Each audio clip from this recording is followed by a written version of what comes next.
All right, shall we begin? Great. How's everyone doing? Been a lots of hours between when you got up and now, and about halfway through the day.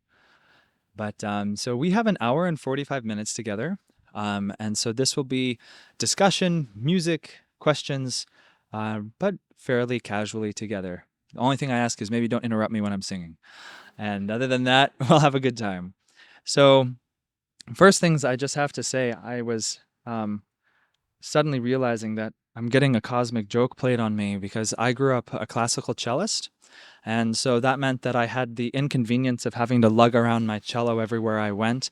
And I grew up with three other brothers, two of whom also played the cello.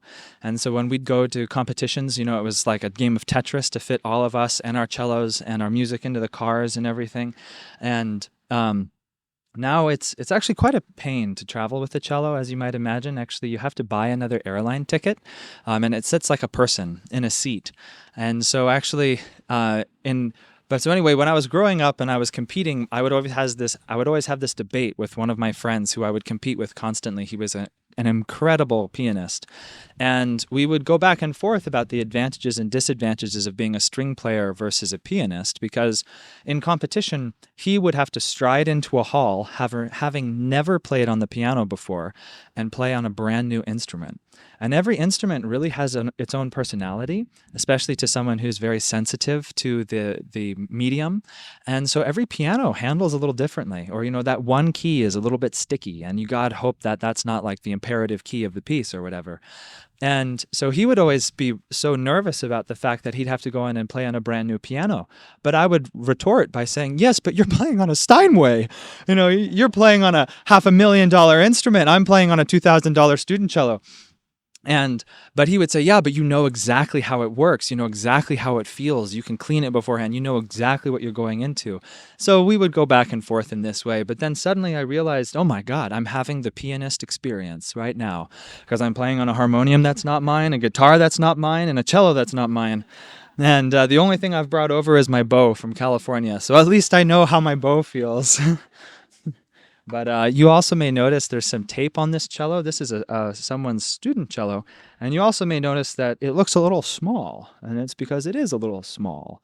But so this is about a half-size cello, and but we'll do our best. And what's interesting, just one last little tidbit for those of you who are not string players, what determines the pitch is the relative position between the two ends of the string. And so if you have a bigger instrument, that length is longer between pitches and shorter. And so actually when the reason I was playing was not just to serenade you as you were coming up, but I have to acclimate my fingers to a new string length. And so hopefully they'll find their way home. So now to our discussion and our experience together today, which is music to awaken superconsciousness. And first, we just have to sort of define some terms here. Luckily, I think we all know what music is. But then, what is superconsciousness? And that is a question worthy of a lot of thought and meditation. But simply put, we could say that superconsciousness is merely that highest part of yourself, which is most aware of your divine reality. And Asha has talked about this in some of her classes, and perhaps some of the other presenters as well.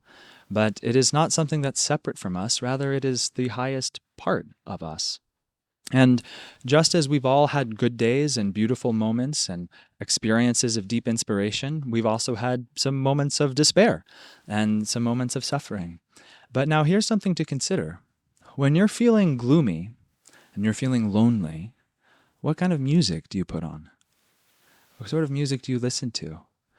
And that's something well worth thinking about, because there's sort of two camps. Either there's the camp that I want to listen to sad, gloomy music because I feel sad and gloomy, and it is, comforting in some way. It's, consoling that, someone else has felt this pain. Or, how many songs are there written about heartbreak? Oh, it's like every other song on the top 40 is about heartbreak. Well, and then there's other things that are on the top 40 list, but we don't even need to go there. But why do we like music? Why are we attracted to music? As Shakespeare put it, if music be the food of love, play on. It has been well said that music is the language of the heart. And this is why we can listen to music composed by a German composer, and although we might not speak German, we understand what the melody means. And this is why we can listen to music composed hundreds of years ago, and yet it can move us deeply. And this is why suddenly you might be listening to a melody and it might perfectly express some part of your soul which before you were unable to share. And so it's interesting that in the science of yoga and in the ancient Vedas, music and sound are considered to be incredibly sacred, actually. And that mantra, which is the power of our voice imbued with spiritual intention, is actually, it's the same word as magic, interestingly enough. That what we put out of our mouth, what we sing, is the first expression of our consciousness into the world. We are putting our consciousness into vibration, which then becomes our actions. And this is seen in the Bible. At the beginning, there was the Word was God. God vibrated creation into existence. But so here we are. And here we are, we could say that even the physicists can actually prove that we are nothing but vibration.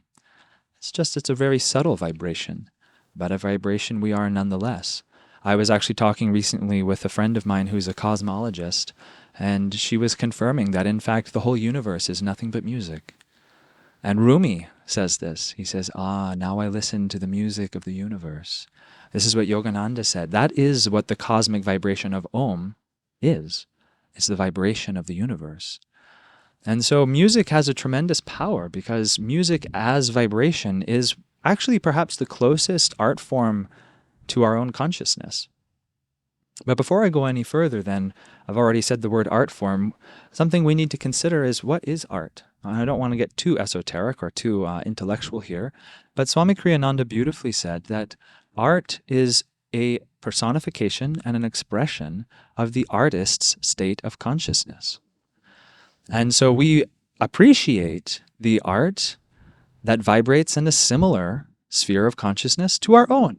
We identify with it. We feel ourselves expressed in it, and that's why we enjoy it. But we must ask ourselves, and this is a simple question I like to think of, would you enjoy having the artist who created that song over to your house for dinner? Because actually, when you listen to someone's music, you're doing much more than that. You're not just inviting them to dinner, you're inviting them into your heart.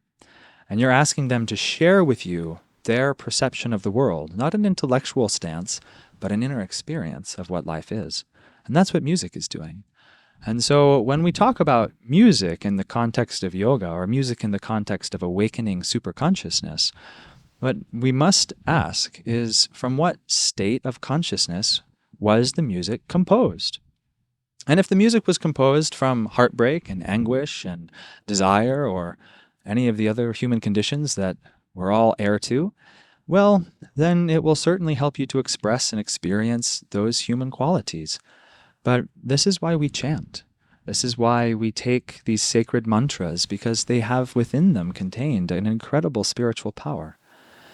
So now I segue to the music which we will be experiencing together today, which was brought into this world by Swami Kriyananda. And he said that this music was not his, but that it was a special dispensation from the divine, and that it just simply flowed through him. As Asha was explaining earlier, remember that consciousness is not created by us. That just like a radio frequency, it's all existing simultaneously, but the question is, what are we receptive to? And so Swami Kriyananda would compose music by attuning his consciousness to that ray of divine grace and putting it into a particular form. Very interestingly enough, actually, he said that he would sit down and he would put his conscious attention very strongly at the point between the eyebrows, and he would say, God, I need a song, and I need it to express this, and this, and I need it now. And the melody would come instantly. And he told us that we ought to practice this ourselves. Now, that's quite a lofty expression of a principle. I've tried, and I've failed many times, but actually it also works. I've discovered that I can create things very quickly if you put enough energy into that demand, that you can draw a wave of inspiration into manifesting the thing that is needed at the time that it's needed. But now back to this music. Swami Kriyananda wrote this music because he understood the power of music to create community, to change our consciousness, to be a necessary part of human life. But he also recognized that so much of our music today basically does not help us to aspire to the heights. And so he felt that we needed a new kind of music, a music that could help us awaken to superconsciousness. And so this music is really intended not just to be entertainment, but is really intended to teach us how to live. And it's been my profound joy to be raised in this music. As Asha mentioned, I was, as I like to lovingly quote from a children's story, born and bred in the briar patch. But I grew up with this music, and I grew up singing it, and I grew up having profound spiritual experiences of it. And as I've grown older and hopefully deeper, the music has only grown to mean more and more to me and teach me more and more about what it is to be alive, truly. And so now it's my great joy to get to share it with you. But when we listen to this music, I invite you to ask yourself the question, what would my consciousness be like if this was the spontaneous expression of who I was? Because that's what art is. Art is just a spontaneous, free expression of your own consciousness. And this music is intended to help uplift our consciousness until we are on its similar vibration. So, now, because hopefully we want to do some music and not just hear me talk, we'll begin with our first piece. And this is a song called Emerald Isle. And it's on the surface, it's a song about Ireland, which perhaps is a little dear to my heart from my own heritage. But what is magnificent about this piece is it teaches us how correctly to relate to the world. That if we look around at the world as being just a material thing, nothing has any meaning.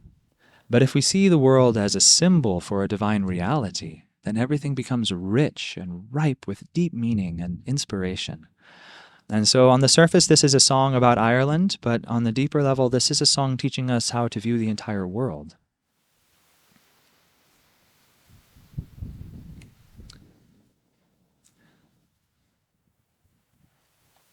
And it goes something like this.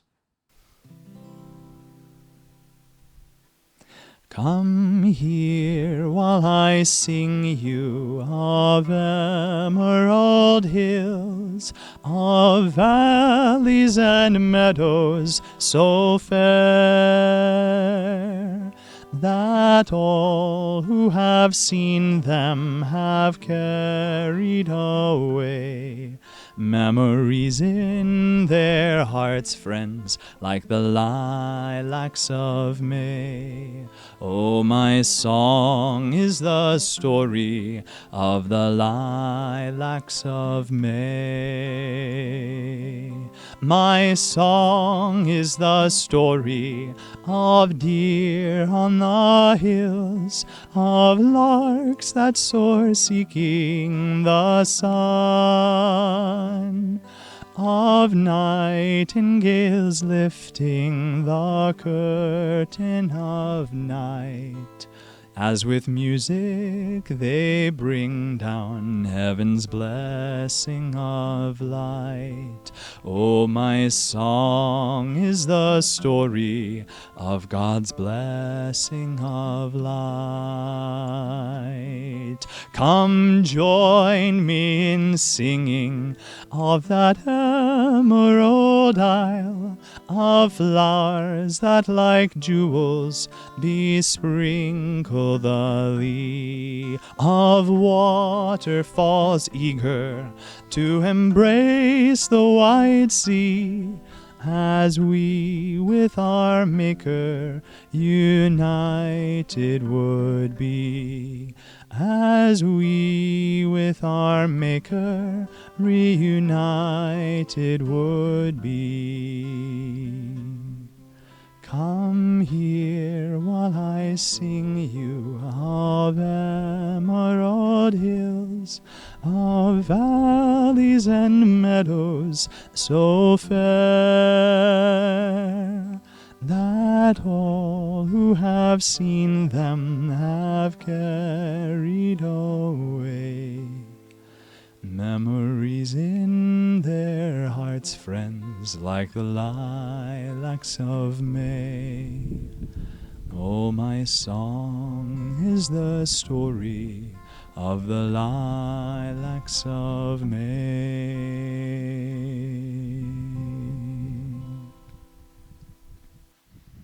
I invite you to sit upright for a moment and just feel in your heart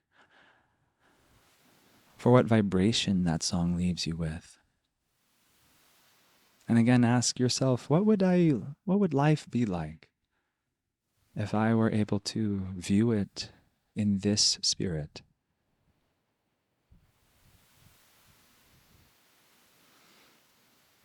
It's an interesting question, and one that I have pondered for years and will continue to ponder.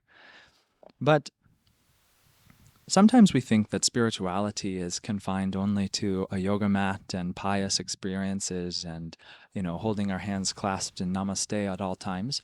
But as Asha has been sharing, spiritual life is just life directed towards the ultimate goal. And that one of the most important things that we ought to do is just completely accept ourselves as we are and then put our feet intelligently, one after another, forward. And so one thing that I would like to encourage all of you to think of is, how are you using music to help you move through the experiences of your life? Like I was saying, when you feel gloomy or when you're sad or when you've had a breakup, do you go listen to the songs about terrible breakups and being heartbroken and all of those sorts of things? They might be satisfying for a little while. I see someone vigorously shaking their head no. That's good. But ask yourself, where am I trying to go? And how is this music going to help me move forward in my experience of my own inner divinity? But now, we have to be careful, because if we were to simply repress our own experiences and say, oh yes, my girlfriend just broke up with me, but I'm fine, everything's fine, it's fine, it's fine. Well, then all we're going to do is tie ourselves in a knot. And we need to be able to experience what comes to us that we might fully learn from it. And music, as all of us, I think, have experienced, is one of the profound ways of really understanding what we ourselves feel. And so the art can become trying to find a song that personifies an experience, but yet doesn't leave you wallowing in it, and helps you move the energy in a positive way. And I actually am going to sing another one of my favorite songs from Swami Kriyananda, and this song is called The Non-Blues. And yes, now that sounds a little odd, doesn't it? But it's because when Swami Kriyananda was learning some fundamentals of the guitar, his teacher was into blues. And Swami Kriyananda was writing this sort of cheerful, upbeat music with lyrics like, there's joy in the heavens, a smile on the mountains, and melody sings everywhere. And his guitar teacher would say, what's the point of writing songs like that? They're not real. That's not what life is about. Life is suffering and pain, and your songs, they don't make anybody cry. They're not what life is really about. And so Swami, in a response, actually wrote this next song called The Non-Blues. And he said this was his attempt to try and write a blues for his teacher. But what I love so much about this song is hidden within its comical lyrics are actually some profound spiritual truths about how to deal with grief and how to deal with heartbreak and how to appropriately relate to the challenging components of life.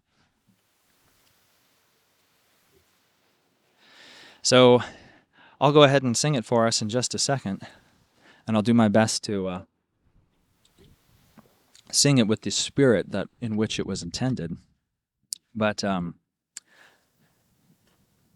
it's a cheeky song.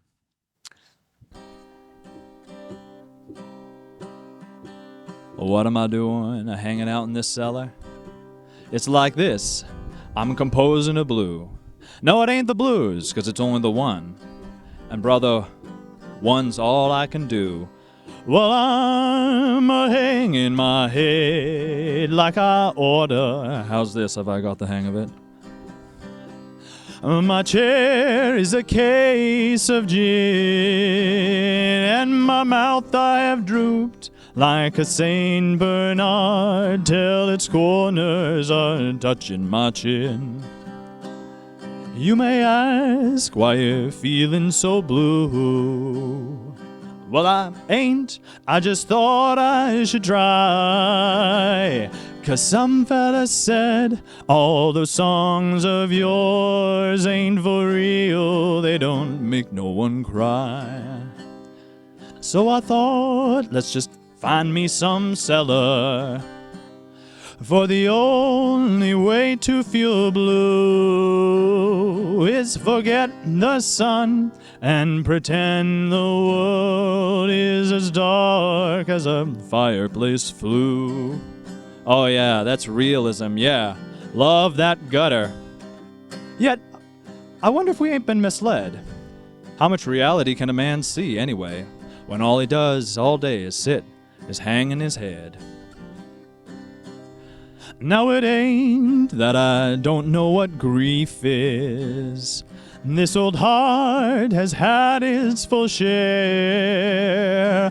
But grief's one thing, and complaining another. Why multiply grief with despair?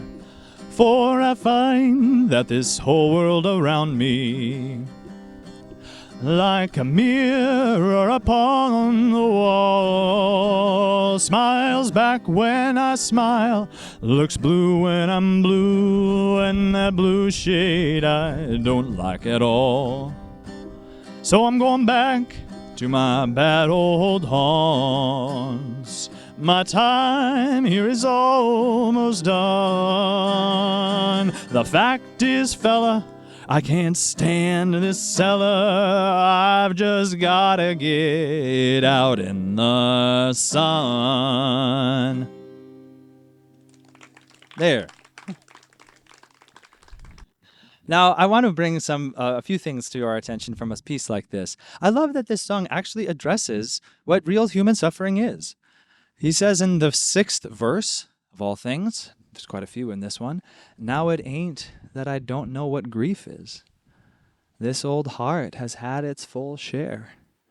And I think we can all relate to that. And especially when we begin to compound on top of this life the imagination of millions of others, we know what grief is. And sometimes in this life, all it takes is a little touch of grief to remind us of the avalanche of countless million other sufferings from previous incarnations. I once was walking down the stairs, just in a particular mood after a deep meditation, and suddenly it felt as if the veil between my memory of this incarnation and others was beginning to thin, and I could feel the tremendous, almost fathomless grief of all the sufferings that I had experienced, all the lost daughters, all the disappointed sons, all the failed marriages, all the friends lost. And it was almost heartbreaking just to consider how much we probably have been through. And that's what a line like this says. Now it ain't that I don't know what grief is. We all know what grief is. And it ain't that we're saying that it doesn't exist and that we've never tasted it before. This old heart's had its full share. But then the next 2 lines tell us so much about how to relate to that experience. And he says, but grief's one thing, and complainin' another. Why multiply grief with despair? And that's just such a magnificent line of true teaching set to music. And I think we should sing it together. So it goes like this. I'll sing a line and then we'll sing it together. Now it ain't that I don't know what grief is. Let's try that together. Now it ain't that I don't know what grief is. One more time. Now it ain't that I don't know what grief is. Now I'll sing the next line. This old heart has had its full share. Now together. This old heart has had its full share. Now we'll put those 2 together. I'll sing the 2, then we'll sing the 2. Now it ain't that I don't know what grief is. This old heart has had its full share. Now together. Now it ain't that I don't know what grief is. This old heart has had its full share. Isn't that so satisfying? Man, you get into it. I sing that song a lot in the shower. Don't tell anybody. But then the next 2 lines. But grief's one thing, and complaining another. Let's try that together.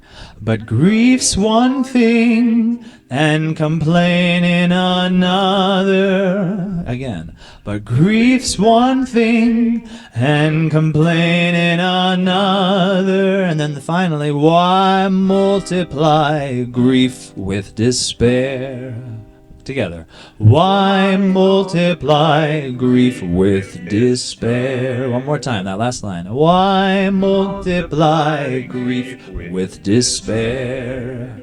Now those last two. But grief's one thing and complaining another. Here we go. But grief's one thing and complaining another. Why multiply grief with despair?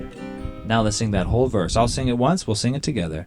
Now it ain't that I don't know what grief is.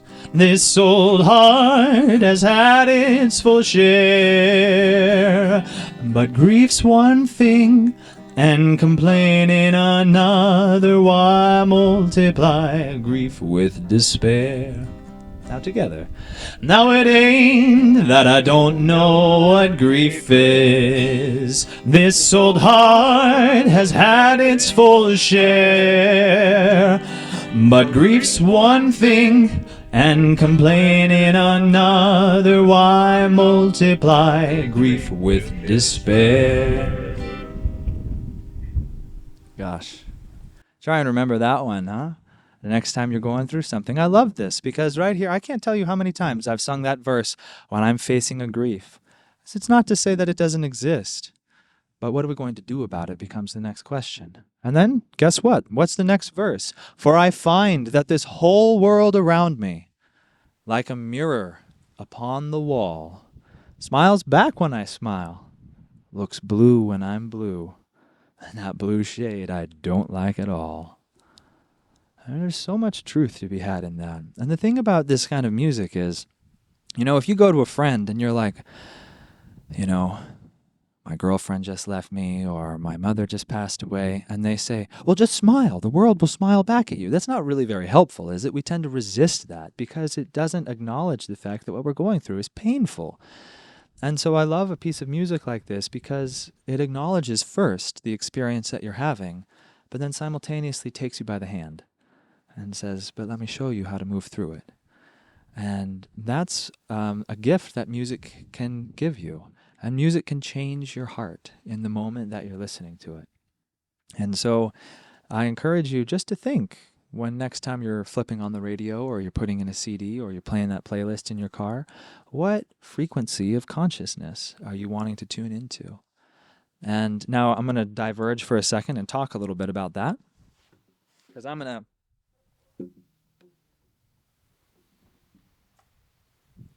we'll intersperse storytelling and music a little bit here. So I grew up a classical cellist, and my cello teacher was on the spiritual path. And so he taught me meditation and music sort of hand in hand. It was very interesting. It was a wonderful experience. And I grew up, like I said, within a spiritual ashram, and so I was taught frequently the power of spiritual music. But, puberty hits and puberty hit. And next thing I knew, I was getting interested in hard rock, and then it escalated to metal, and then that escalated to heavy metal. And next thing I knew, I could try and argue it from an intellectual standpoint that, well, really from a musical perspective, this music is really quite intricate, and the chromaticisms and the atonality and the 7/8 rhythm, but come on. That music is not exactly very uplifting, and I think it takes just about anyone with two brain cells to rub together to acknowledge that. And it's actually interesting, as a side tangent, one of the women who left her body and then came back again and wrote a book about it described the hell that she went to as being the same vibration as heavy metal music that she had spent her entire life listening to.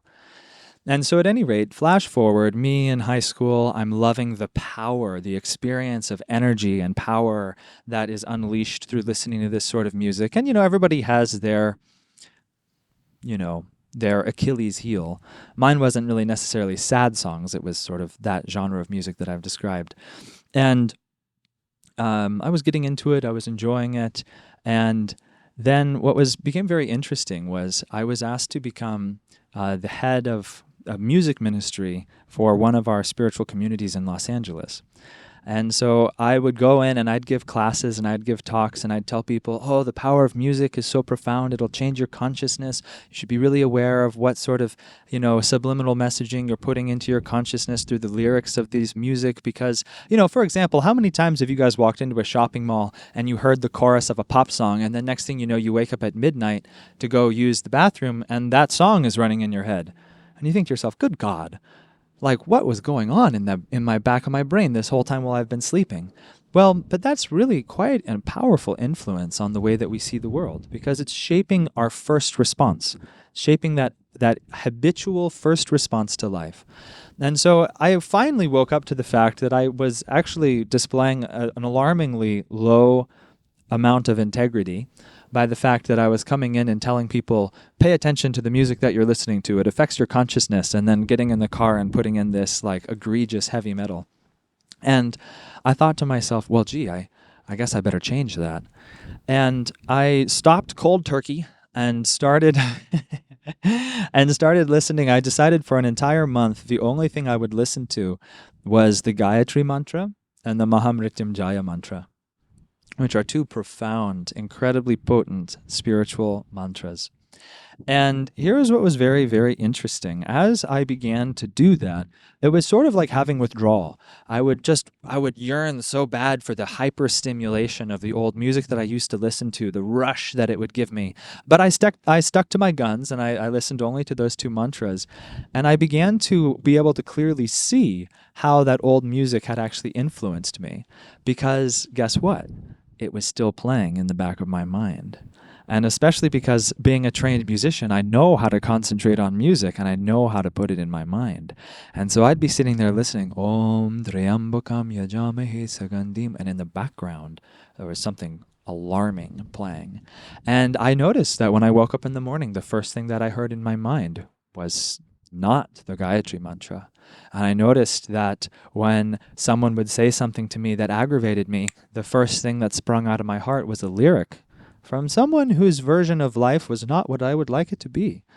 And long story short, what was actually very alarming was I never went back to listening to that music. But about 6 months passed, and almost all of the old songs had finally drifted out of my consciousness, except for one.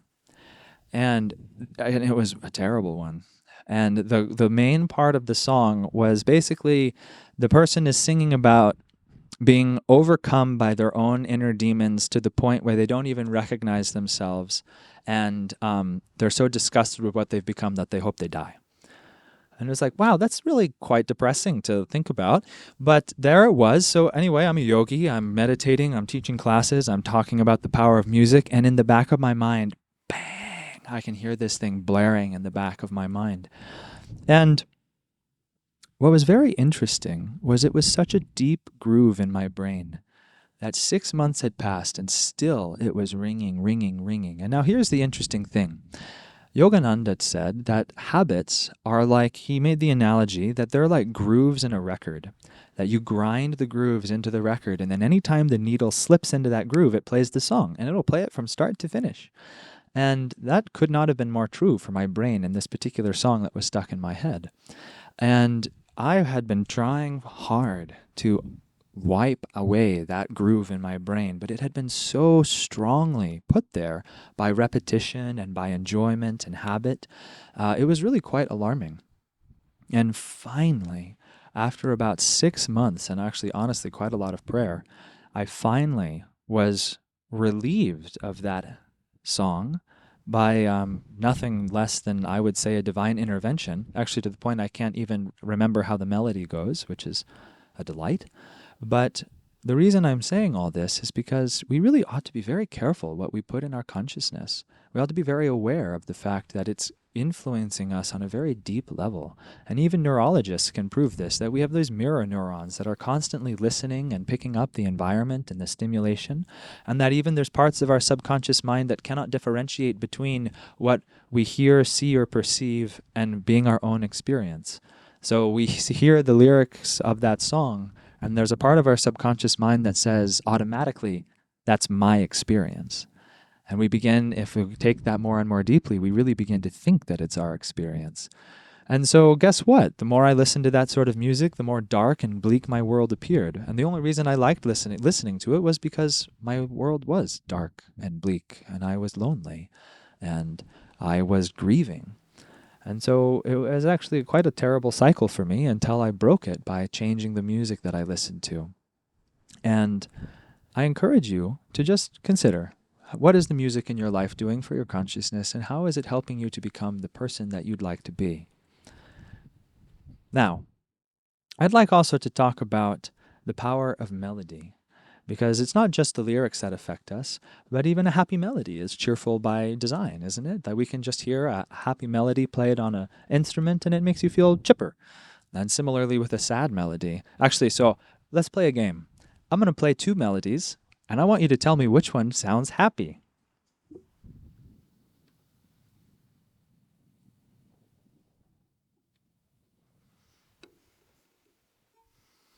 Okay, wish me luck. Here we go. Half-size cello.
Okay, so raise your hand. Song A. Was that the happy song? I know, but I chose very specifically two melodies that are kind of evocative. Would you say that first song is a happy song? No. That first song is kind of a sad song, wouldn't we say? Well, guess what? That song is an elegy. It is composed to be played at a funeral and was composed by Camille Saint-Saëns, sort of in preparation for his wife's passing. And it feels like that. It feels like grief, doesn't it? It feels like you're wailing. It's really a magnificent melody, but it's painful. And the second one is called Sailing the Blue Sea. It's quite a different experience, but you don't need someone to explain that to you. You can feel it fairly instantly. Like if I were to play the first piece at your child's birth, you might fire me. But if I were to play the second, it might not be so bad. So now, of course, as you say, there's so many more human experiences than just happy or sad. But I just did that as a demonstration of the fact that melody has consciousness and that we ought to pay attention to what that melody is doing. And it's interesting, Swami Kriyananda said that in music, melody is what conveys the heart's aspiration, and therefore that it's actually very, very important. And why we still enjoy pieces like Beethoven's Ode to Joy, because there's something so triumphantly joyful in it that we all feel it stirring our hearts. And also, as a quick aside, have you guys ever noticed how different it is to hear a piece of music performed live as opposed to in a recording? Yes, I hear some vigorous head nodding. So, of course, I'm familiar with Beethoven's Ninth Symphony, and I've played, renditions of the Ode to Joy many times. Da da da da da da da da da da da da da da. Well, guess what?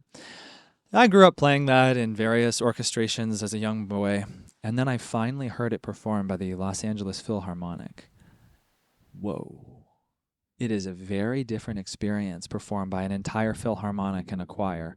It is powerful. And I couldn't, I can't understand German. Luckily, they put a translation of it in English on the wall, but it was electrifying. I was almost in tears just at the triumph of that piece of music, and also to remember the fact that he wrote that when he was going deaf. But at any rate, what a magnificent piece. But so there is a difference between performing something live and hearing it over a recording, because when something is live, you're also gaining the benefit of the magnetism and energy of the performer and the player who is trying to channel it in that moment into the world. But when you listen to a melody, ask yourself, where is that melody going? What is it implying? And what is it implying to your consciousness? And so, for example, if we were to take some of the famous Broadway musicals and sing one of their love songs, well, they're very lovely, aren't they? And they may express a beautiful human sentiment. But as someone once put it to me, and I have a great love for Broadway musicals, being an ex-thespian myself, but if you sing them too much, you feel at the end of the day a little bit like a rubber chicken. You've just sort of had all the life force wrung out of you, and you think, well, I gotta go take a nap. Like, that was exhausting. And there is a part of, for example, music theater that loves to do that. Romeo and Juliet. It can't just be a happy ending. Darn it, they've got to drag our hearts out and beat it on the front stoops a little bit before they send us home. And the melodies of a lot of modern music do that they excite the heart and they get it all agitated, and then they sort of just drop us.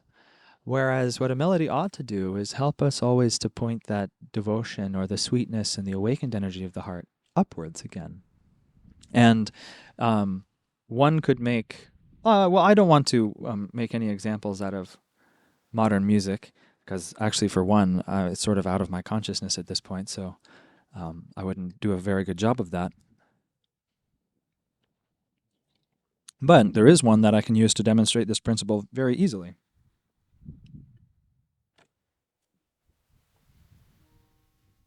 Okay.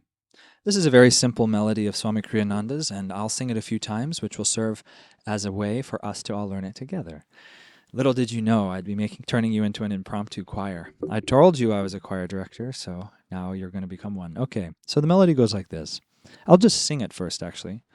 It goes la da da da da da da da da.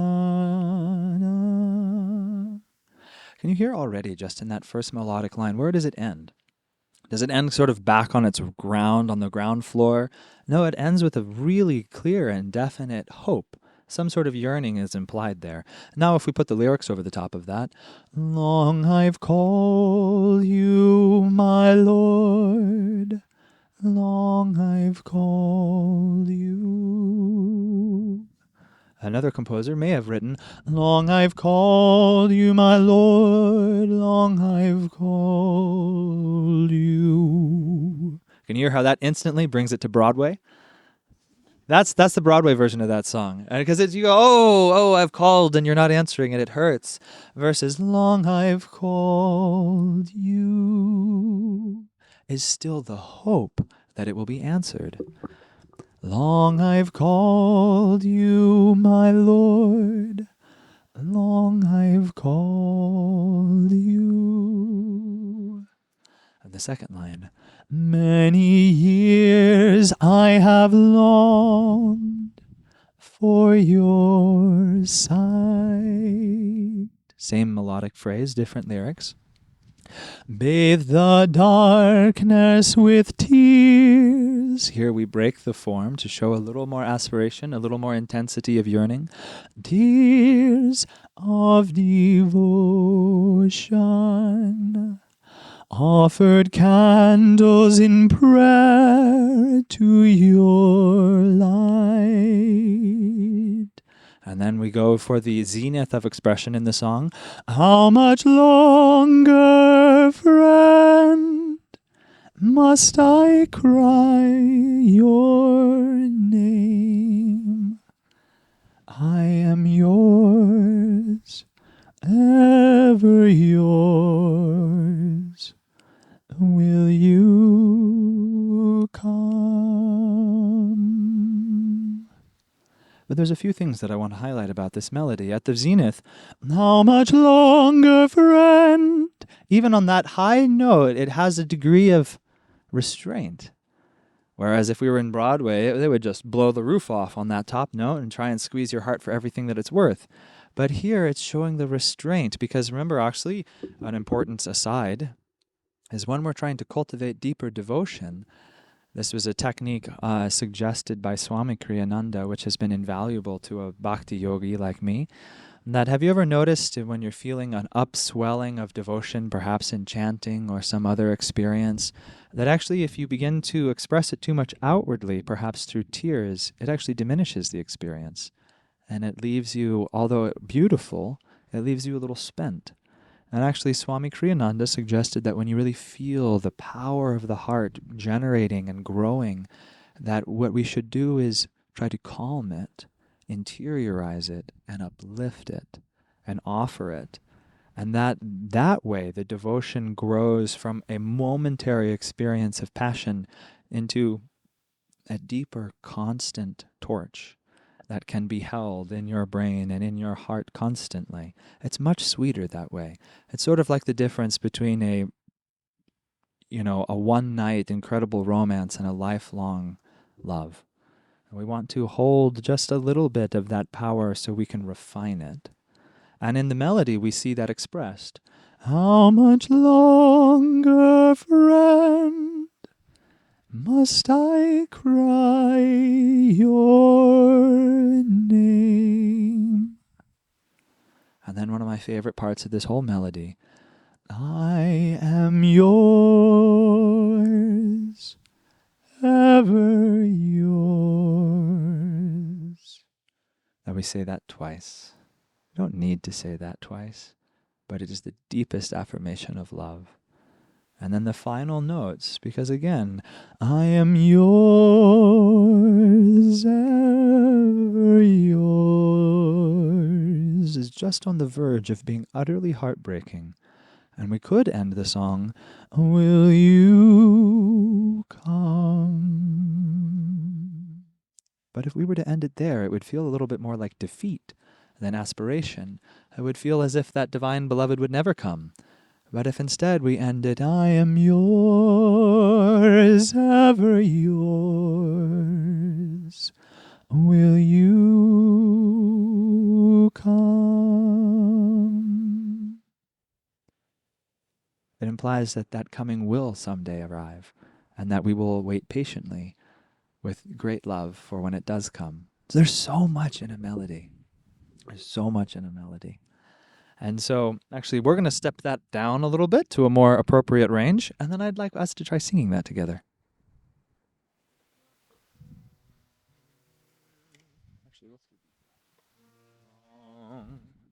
Okay, so we're going to do... What is that? Okay, well, you and I will suffer in the trenches. Yeah. Okay. So... let's do as we did before. We'll do call and response. And remember, as I've said in the other class I did with music at the heart of it, I don't care if you sing badly, but just sing. Sing with me and see what happens to you when you sing. Okay, so it goes like this.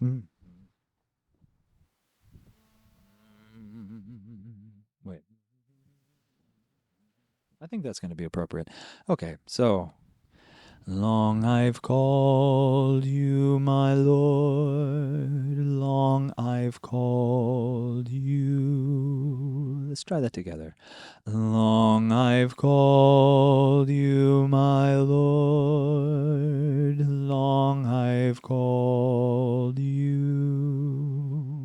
The next lyrics are, many years I have longed for your sight.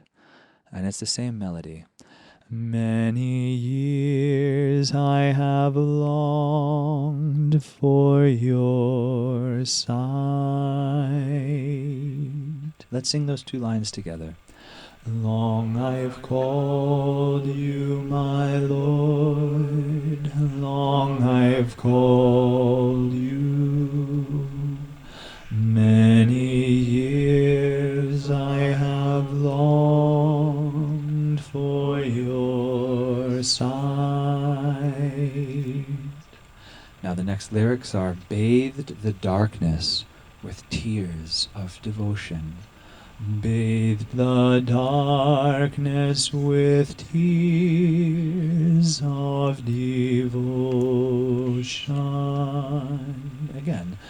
Bathed the darkness with tears of devotion. Again. Bathed the darkness with tears of devotion. The next lyrics are, offered candles in prayer to your love. To your light. Offered candles in prayer to your light. Let's sing that again. Offered candles in prayer to your light. Now from the top. Long I've called you, my Lord, long I've called you. Many years I have longed for your sight, bathed the darkness with tears of devotion, offered candles in prayer to your light. Here we go. Long I've called you, my Lord, long I've called you. Many years I have longed for your sight, bathed the darkness with tears of devotion, offered candles in prayer to your light. Very nice. And the final two lines go like this. How much longer, friend, must I cry your name? Let's sing that together. How much longer, friend, must I cry your name? One more time. How much longer, friend, must I cry your name? The final line. I am yours, ever yours. Will you come? Together. I am yours, ever yours. Will you come? Now let's sing it top to bottom. Long I've called you, my Lord, long I've called you. Many years I have longed for your sight, bathed the darkness with tears of devotion, offered candles in prayer to your light. How much longer, friend, must I cry your name? I am yours, ever yours. Will you come? Then now close your eyes and try to feel in the heart for whatever feeling has been awakened there. And try to soften your heart region. So often we protect ourselves there as we walk through this sometimes inhospitable world. But we must constantly remind ourselves to soften the heart and offer it upwards. And now let's try singing it one more time, but I invite you to keep your eyes closed and focus in your own heart. Try to sing from your heart, trying to feel that this song is an expression of the vibration which you feel there, the aspiration. As the melody rises, feel the rising energy of your heart towards the spiritual eye. And as the melody descends, feel that you are diving more and more deeply into your own self. Long I've called you, my Lord, long I've called you. Many years I have longed for your sight. Bathe the darkness with tears of devotion,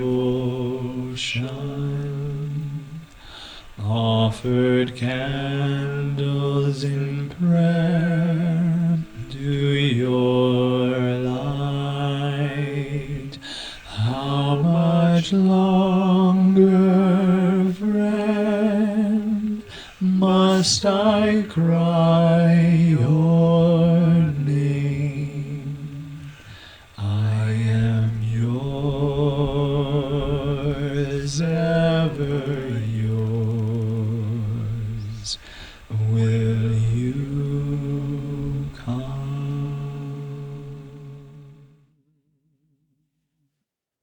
Let's meditate together for just about 30 seconds or a minute.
I encourage you to keep your eyes closed and your awareness interiorized in the heart. As I sing this next song, this is I Live Without Fear. Perfectly in step with the theme of this weekend.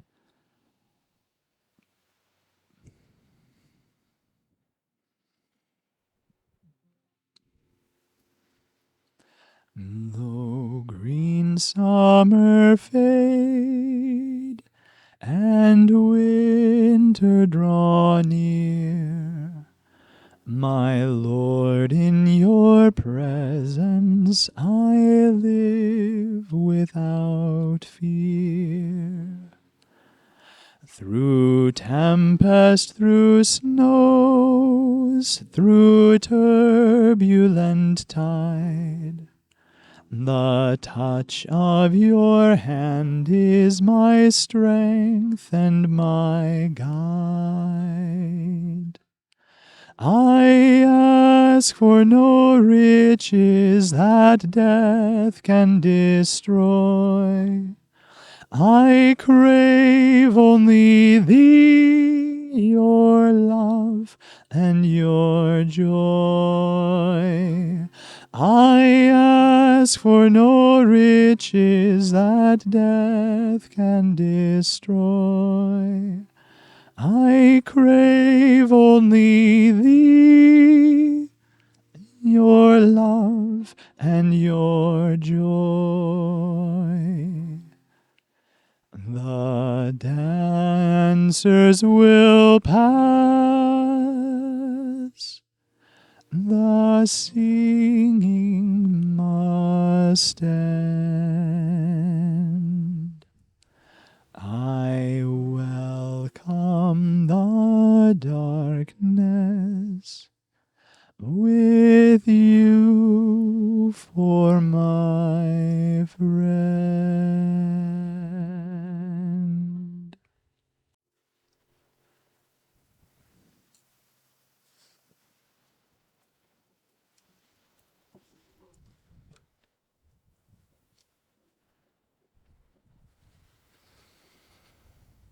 So, my friends, we've got to sing a little bit, we've got to talk a little bit, we've got to sit a little bit. Does anyone have any questions so far? Any comments?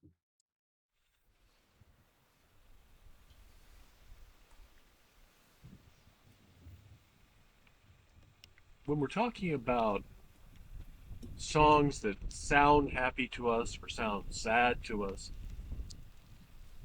we're really, part of how much of that is part of our culture Mm, because we're used to hearing things in the Western scale, and mm, and there's certain ways that music is put together to kind of for the Western ear. mm. And how is uh, how is consciousness affected when you're in a different culture, you're using a different musical scale, and different cultural experience. Well, some of that's way over my head. But like I said, you can listen to music written from other cultures and from other times, and it can still affect you profoundly. And you don't need to have someone explain it to you. I've had someone introduce me to a lot of Indian music recently. You can tell if it's a sad song or a happy song, or a song about grief or longing or love pretty instantly, just because of the way the melody is composed. And that's virtually on the other side of the world, using an entirely different musical scale and musical history that's rather independent from the Western musical development. So I think, yes, some of it is certainly learned, like, for example, all the techniques and trills and, uh, technical expressions that a classical musician might learn, but in either part of the world or any part of the world. But I think at the heart of it, we all recognize a melody for what it is. And Swami Kriyananda mentioned that he said melody is really a language, just like any spoken language. It's a little more amorphous, but that if you are sensitive, you can tune in to what the melody is trying to say and what it's meaning. And of course, it's open for interpretation, but when a melody is really inspired and very, very clear, it's fairly vivid to almost everyone, I would say. But that's just my opinion and my experience of it thus far. But so here, for those of you who were part of the chakras and planets experience, uh, don't spoil it. But I'm gonna sing a song.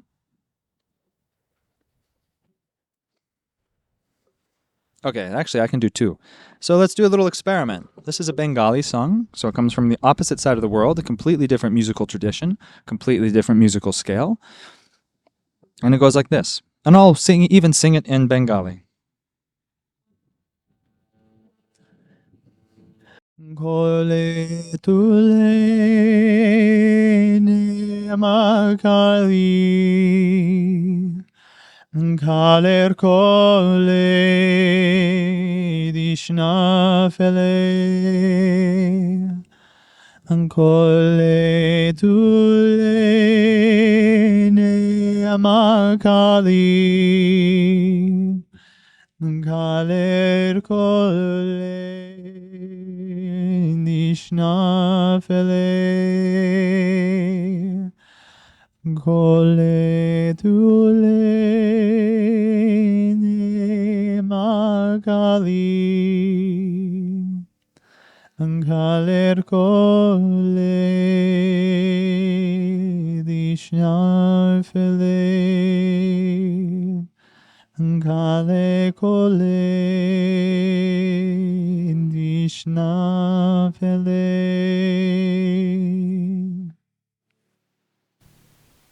Now ask yourself as you sit after that song, what does that melody do to your heart? For those who were here earlier, we know what the English translation means. But this is a song to Divine Mother in the form of Kali, who, if you're unfamiliar, is one of the forms of Divine Mother, but she's also Divine Mother, among other things, in the form of death, the goddess of death. And this is a song asking Kali Ma to come rescue us from death and delusion and despair. And it's a very interesting melody, isn't it? But that's somehow it's impregnated in it. Versus, here's another. We're going to do, this is Sanskrit and Bengali pop quiz. Ananda, Ananda, Nityananda, Ananda, Ananda, Ananda, Nityananda, Ananda, Ananda, Ananda, Nityananda, Ananda, Ananda, Ananda, Nityananda, Ananda, Ananda, Ananda, Nityananda, Ananda, Ananda, Ananda, Nityananda, Ananda, Ananda, Ananda, Nityananda, Ananda, Ananda, Ananda, Nityananda, Ananda, Ananda, Ananda, Nityananda, Ananda, Nanda, Ananda, Nityananda, Ananda, Ananda, Ananda, Nityananda, Ananda, Ananda, Ananda, Nityananda, Ananda. Are those distinctly different feeling melodies? Okay, if you could just guess, maybe you know the word. What do you think that second chant's about? Anybody? Any takers? Any guessers? Bliss. Bliss, bliss, bliss. That's basically the translation of the chant. Oh my God, bliss, bliss, bliss. It's so great. Oh my God. That's it. The lyrics are Ananda, Ananda, Nityananda, Ananda, which means ever new bliss. Bliss, bliss, bliss, ever new bliss. Let's chant it together. It's such a delightful melody. Ananda, Ananda, Nityananda, Ananda. It's that simple. Ananda, Ananda, Nityananda, Ananda, Ananda, Ananda, Nityananda, Ananda, Ananda, Ananda, Nityananda, Ananda, Ananda, Ananda, Nityananda, Ananda, Ananda, Ananda, Nityananda, Ananda, Ananda, Ananda, Nityananda, Ananda, Ananda, Ananda, Nityananda, Ananda, Ananda, Ananda, Nityananda, Ananda, Ananda, Ananda, Nityananda, Ananda, Ananda, Ananda, Nityananda, Ananda, Ananda, Ananda, Nityananda, Ananda, Ananda, Ananda, Nityananda, Ananda, joy, joy, joy, joy, ever new joy, joy, joy, joy, joy, joy, ever new joy, joy, joy, joy, joy, joy, ever ever new joy, joy, joy, joy, joy, joy, ever new joy, joy, joy, joy, joy, joy, ever new joy, joy, joy, joy, joy, joy, ever new joy, joy, joy, joy, joy, joy, ever new joy, joy, joy, joy, joy, joy, ever new joy, joy, joy, joy, joy, joy, ever new joy, joy, joy, joy, joy, joy, ever new joy, joy, joy, joy, joy, joy, ever new joy, joy, joy, joy, joy, joy, ever new joy, joy.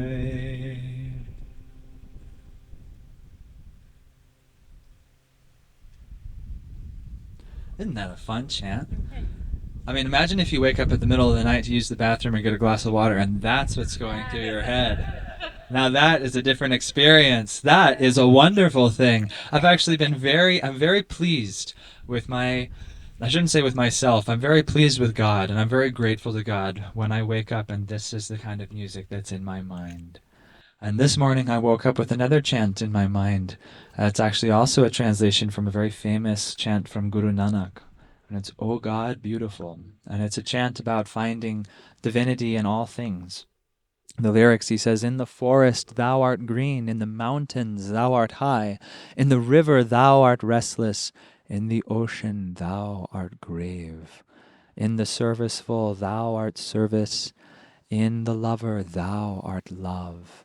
In the sorrowful thou art sympathy, and to the yogi thou art bliss." And I woke up this morning and it was, "In the forest thou art green." And I thought, what a wonderful to wake up in the morning. It's delightful. Because remember, like I was saying, music imprints deep grooves on your brain. And so when trials come shrieking, and when the world begins falling apart around your ears, what's the first song that comes into your mind? What's the first thought that springs to your mind? Is it, "To the sorrowful thou art sympathy, to the yogi thou art bliss"? Or is it some sad, lonely song about being alone on a Sunday afternoon one more time? Whatever it might be. And so we should remember music is a powerful friend and a powerful, powerful tool to our happiness in daily life. Any other questions or thoughts? Yeah. Can you talk about the importance not just of listening to music, but contributing your voice? Yes, I can. Okay, good question. Gosh, did I pay you before this? Yeah. Okay. For the record, I did not pay this woman to ask that question. Yes. So why is it important to sing it and not just listen to it? Well, everyone, we're going to do a little physical experiment. Go ahead and place one hand over your heart. And we're going to chant Om together. So just on the same pitch as me, chant Om. And chant it nice and loudly. Om.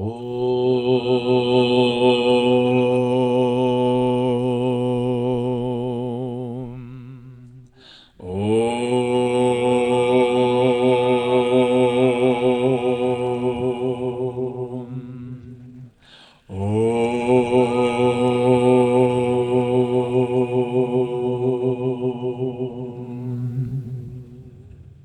What did you feel?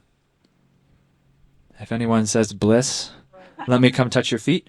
But what you feel is vibration, don't you? Can you feel your body vibrating? As you are beginning to draw into creation through vibration a ray of consciousness. And the first thing that it touches is you. This is why Swami Kriyananda said the person who suffers most when you are angry is you. Because the anger first must vibrate in you before it can be expressed outwardly to someone else. This is why the Buddha said being angry with someone is like holding on to a burning coal and expecting it to hurt them. But so when we sing, we create that vibration, which is to say, we can't create anything really, we become that vibration. And it's interesting, Yogananda said that if you're unhappy, nothing and no one in the world can make you happy. But if you're determined to be happy, nothing and no one can make you unhappy. But interestingly enough, he also said that if you're finding yourself struggling with a bad mood, he said, to force yourself to smile. And that if you couldn't do that, and I'm so charmed by this, and I've done it on one or two occasions, or maybe a lot more, he said to literally push the corners of your mouth up into a smile, because there's neurological connections to this part of your face that trigger your brain to think, well, darn, I guess I'm happy. And so literally, I literally do this from time to time when I really need to get that energy moving. And yeah, yeah, it feels good. Little face massage just in an upward direction.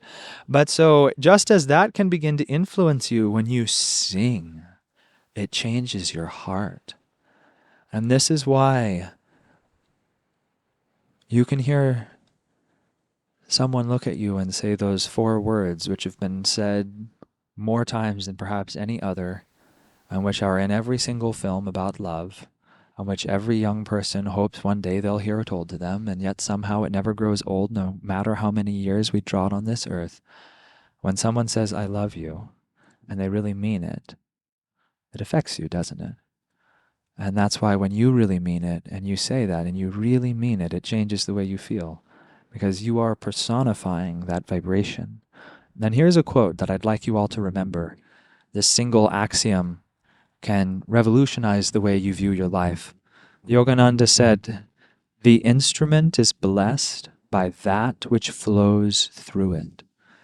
The instrument is blessed by that which flows through it. That's really well worth contemplating and considering, because it's actually a physical phenomenon as well as a spiritual and energetic phenomenon. Some of the greatest cellos, I almost said alive today, when maybe that's a fitting word to have used. The great instruments that are worth millions and millions of dollars is not just because they were made with like the perfect wood and by a perfect maker and with the perfect glue. All of that is actually true. But actually, did you know that these famous Stradivari and Guarneri instruments, which are prized as, the Excaliburs of stringed instruments, are such because in part they've been played by the greatest musician of every generation.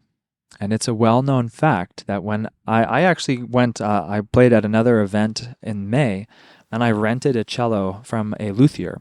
And I rented a brand new cello, and the luthier told me, he said, oh, I'm really happy that you're going to be playing it because over the course of the weekend, its tone will sweeten.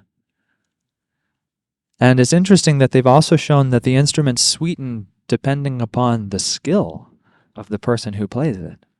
That the vibration that is created somehow changes the wood and helps it to be more and more resonant.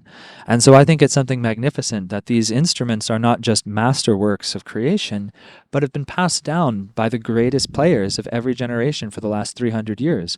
And so when you play on that instrument, you are playing in a legacy of the greatest musicians who have lived.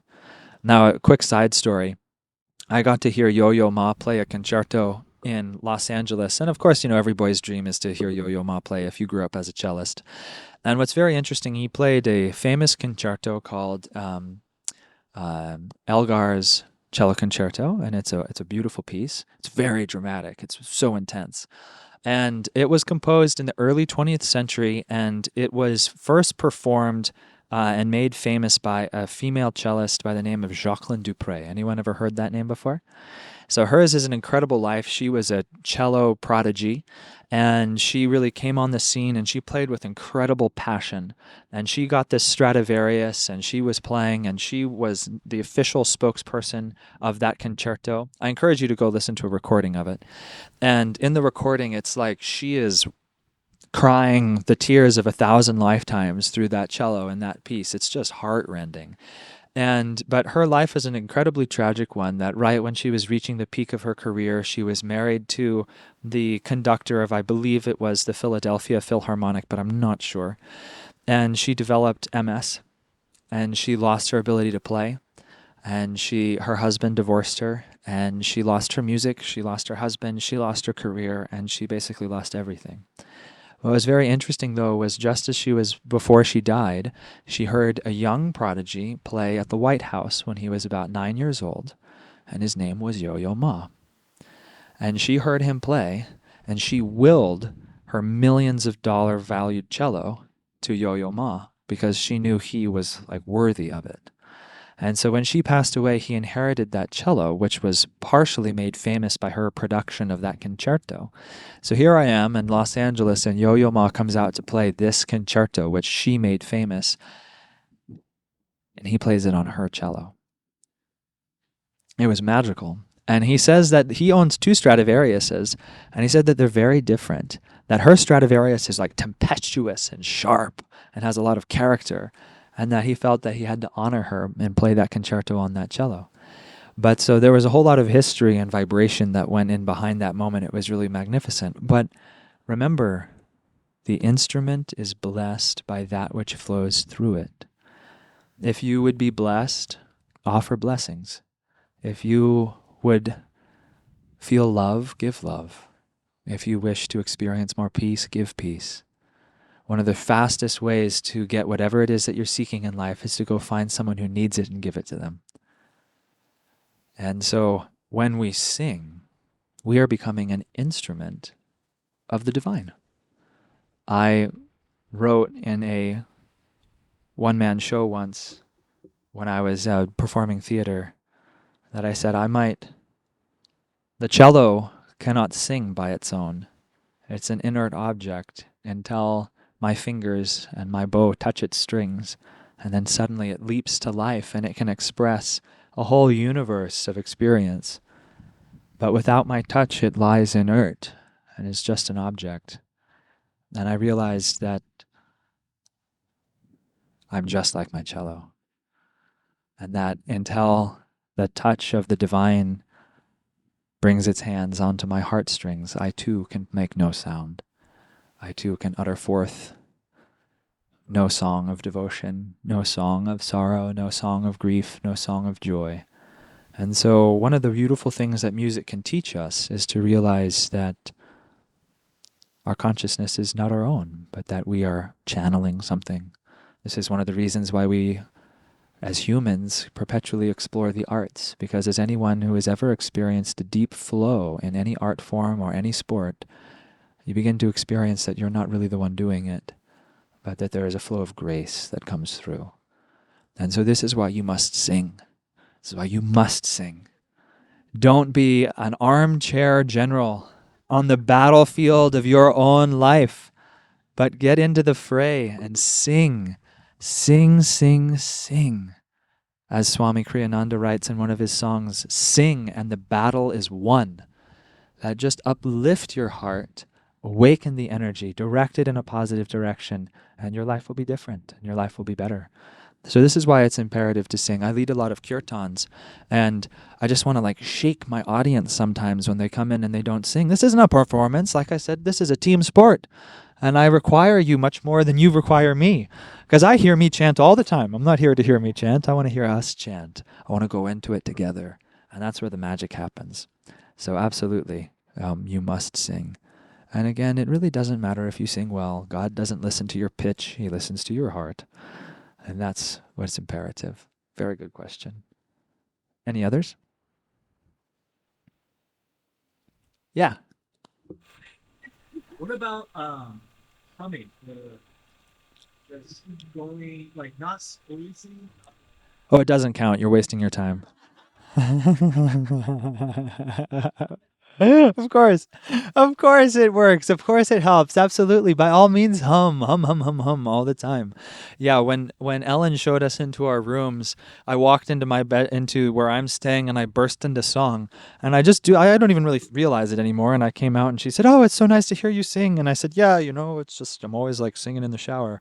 But as Shakespeare said, all the world's a stage. But I don't think he'd mind me adjusting that to say all the world's a shower and all the people in it singers. And so, yeah, hum when it's appropriate, sing when it's appropriate, do whatever you can to get that vibration moving. It's interesting that you should bring up humming because, of course, Brahmani pranayam is the humming breath and has profound effect to generate prana and force and energy in the spine. And that's just humming while you breathe. And so, yeah, then if you add on to that a nice uplifting melody and sing internally some uplifting lyrics, I think you're in good hands. Yeah. Question. So, there are times when it's too busy and quiet, Yeah. Yes. Ah, yes. So, No other still. yes. Singing. Yes, yes, yes. Okay, so this is a really good question, and I think really what we're asking is what is the true purpose of chanting? And so, is the purpose of chanting to rile up the heart's feelings and weep and cry and dance and throw ourselves on the floor? Well, that's fun and very memorable, but actually, no, it's not.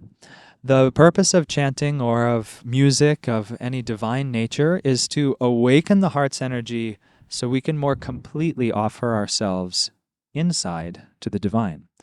And so, as you're saying, you may find yourself in a kirtan, whether in a group or at home chanting by yourself or in the car, when suddenly that great reservoir of your heart's power is awakened. And to continue to chant would actually be to diminish it. And so, what you actually must do then is dive deeply into the inner silence and then try to take it and thread it through the needle point or the head of the needle at the spiritual eye. That is the true goal. And I've taken some chance because I'm, what's the right word? I want desperately to experience spiritual truths for myself. I don't want to leave them just in the books. And so I've taken some chance at times for hours a day, for months at a time. I just keep hammering on the gate of that chant until it reveals itself to me. But there's one chant to Krishna that actually my earliest memory is chanting this chant to Krishna. And it's been very dear to me my entire life. And I took it very seriously for a period of months. And it would bring me to the verge of absolute, complete emotional breakdown because of the devotion. And what I would do is I would stop chanting it outwardly and I would just play the melody on the harmonium.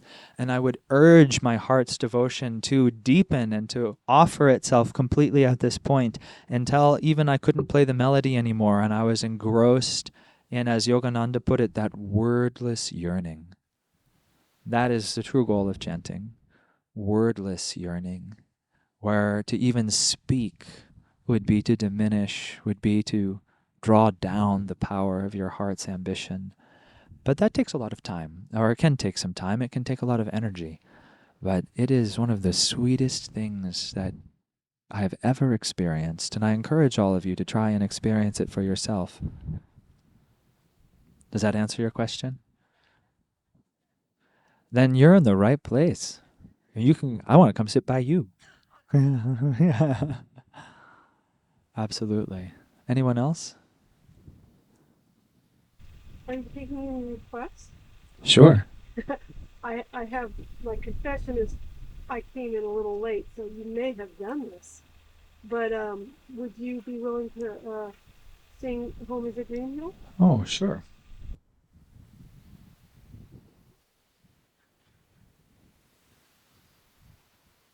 So the song she's requested is a song of Swami Kriyananda's entitled Home is a Green Hill. And it is a series of metaphors describing what home is. And as you will notice, he does not say that home is 4 walls and approximately 1,200 square feet and has central heating and air and is centrally located to a shopping mall. But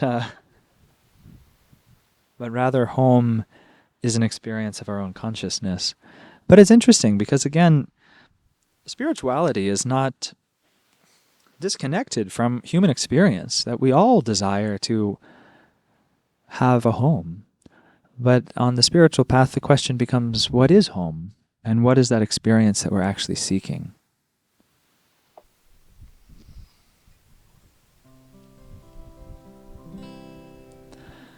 Home is our green hill, home is a wind blowing betrayal far, far away. Home is the knowledge heaven is near. Home's the end of the fray. Home is my heart's land, home's where I am. Nothing can dim the light of my soul. Home is forever, home is today. Home's a heart that is whole. Often I dream that life is a play, laughter forever and skies never gray. But when I'm silent, freed from all care, I discover my home's everywhere. Home is a green hill, home is a wind, blowing betrayal far, far away. Home is the knowledge heaven is near. Home's the end of the fray.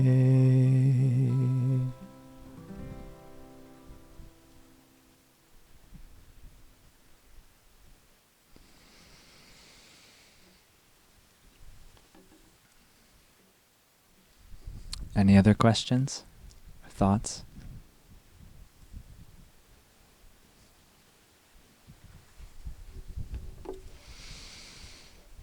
Okay.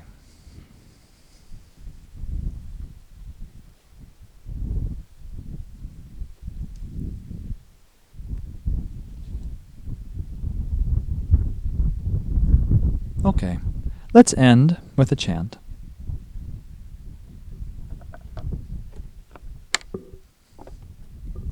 And this is inspired by Ellen's comment.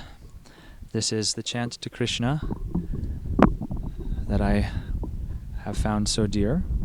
The lyrics are, "My Krishna is blue, the tamal tree is blue, so I do love thee, tamal tree. So I do love thee, my tamal tree." And the tamal tree is actually an allegory for the light at the spiritual eye. And then, "And when I die, O mother, do put me high on a branch of the tamal tree. Where Krishna sat, there I would die on a branch of the tamal tree."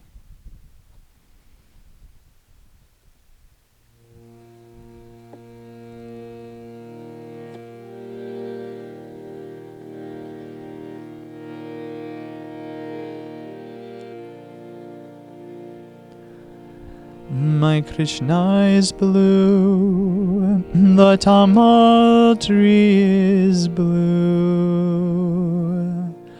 My Krishna is blue, the tamal tree is blue. So I do love thee, tamal tree. So I do love thee, my tamal tree. And when I die, O mother, do put me high on a branch of the tamal tree. On a branch of the tamal tree. Where Krishna sat, there I would die. Where Krishna sat, there I would die. On a branch of the tamal tree. On a branch of the tamal tree.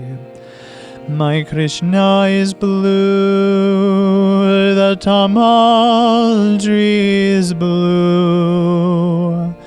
My Krishna is blue, the tamal tree is blue. So I do love thee, Tamaldri. So I do love thee, my Tamaldri. And when I die, O mother, do put me high on a branch of the tamal tree, on a branch of the tamal tree, where Krishna sat, there I would die. Where Krishna sat, there I would die. On a branch of the tamal tree, on a branch of the tamal tree. My Krishna is blue, the tamal tree is blue.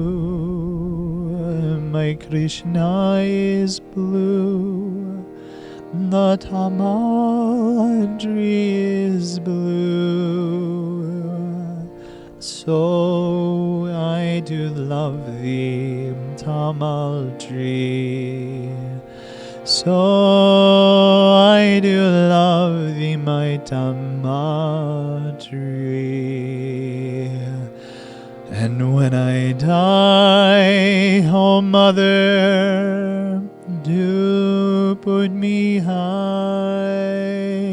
on a branch of the tamal tree, on a branch of the tamal tree, where Krishna sat, there I would die. Where Krishna sat, there I would die. Where Krishna sat, there I would die. Where Krishna sat, there I would die. On a branch of the tamal tree, on a branch of the tamal tree, on a branch of the tamal tree, on a branch of the tamal tree.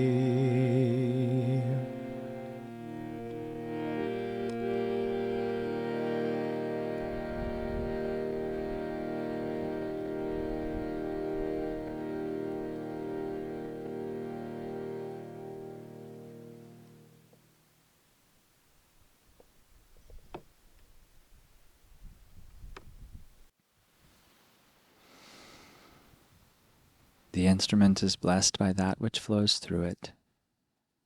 Let's all remember that as we go through the rest of our lives this year. And let's all try consciously to be instruments of peace, of love, of joy, and of inspiration to all that we meet. Thank you for joining me today. It's always a pleasure to get to share music together. And if anyone is interested, just a quick note. On YouTube, I have created a series of about 40 videos of teaching Swami Kriyananda's music, sort of like we did together today, and detailing how to tune into it and what lessons one might learn from them. And you can find them fairly effortlessly by simply searching for my name, Keshava Betts, on YouTube. There's only one of me as far as I've been able to find, and you'll find it there. So thank you, friends.